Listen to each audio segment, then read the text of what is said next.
یه خانه.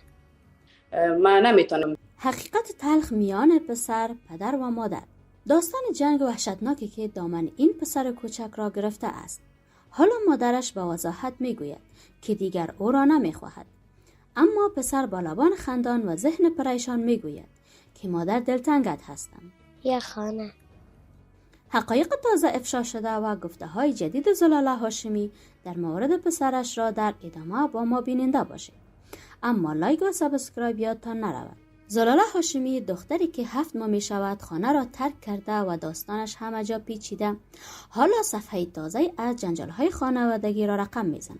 چالش او با شوهرش و یک سری افراد فامیلی را اگر کنار بگذاریم، میرسیم با داستان او و پسرش.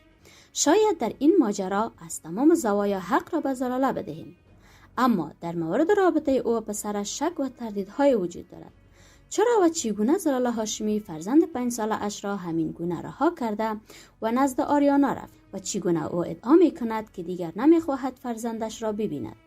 من نمیتونم. این ادعاها زمانی رونق گرفت که در یک برنامه یوتیوبی شخصی به نام رامکی از سید محسن هاشمی و پسر زلاله گفتگوهای نشر کرد که در آن مسیح یعنی پسر خردسال زلاله میگوید که دلتنگ مادرش است و حتی بیشتر از پدرش مادرش را دوست دارد.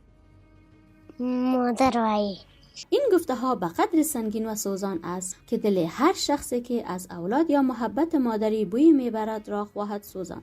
اما قضیه فراتر از این ابراز علاقه هاست. داستان طوری است که نشان میدهد این علاقه یک طرفه می باشد و زلاله به طفل خردسالش هیچ محبتی ندارد.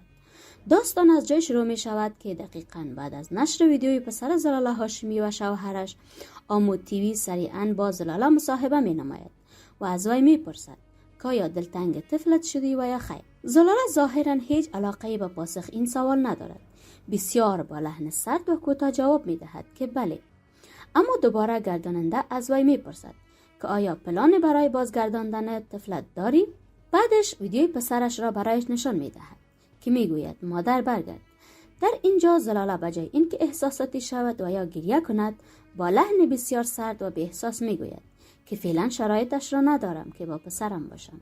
خیلی ها در فضای مجازی زلاله را محکوم به بی‌پروایی و سنگدلی کرده و گفته چطور یک مادر می تواند این گونه در قبال فرزند سرد و به احساس باشد. برخی هم از زلاله حمایت کرده و گفته که او حتما مجبور است و شاید دیگر راه جز سکوت ندارد. شما چی فکر میکنید دوستان عزیز؟ آیا حق با زلاله است یا با اشخاصی که او را قضاوت میکنند؟